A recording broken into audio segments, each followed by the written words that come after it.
பெண்கள் ஒரு குடும்பத்தில் சளி காய்ச்சல் இருமல் வந்தா கூட ஏதோ ஒரு மாத்திரையை வாங்கி கொடுங்க, நான் போட்டுட்டு காலத்தை ஓட்டிடுறேன்.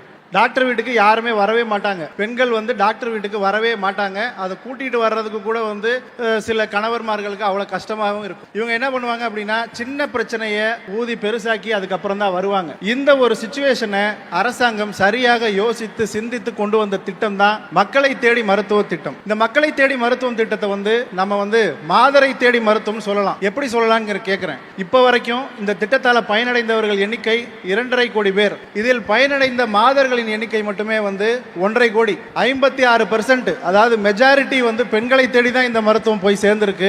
அதனால இதை மாதரை தேடி மருத்துவம் சொல்லலாம். என்ன செய்யறாங்க இந்த திட்டத்தில்? வீட்டுக்கே போய் பிரஷர் சுகர் செக் பண்றாங்க. பிரஷர் சுகர் இருக்கிற நோயாளிகளுக்கு 30 நாட்களுக்கு இலவசமாக மருத்துவம் கொடுக்கறாங்க, மருந்து மாத்திரைகள் கொடுக்கறாங்க. அவர்களுக்கு மேல் சிகிச்சை தேவைப்பட்டால் அதை பரிந்துரைக்கிறாங்க.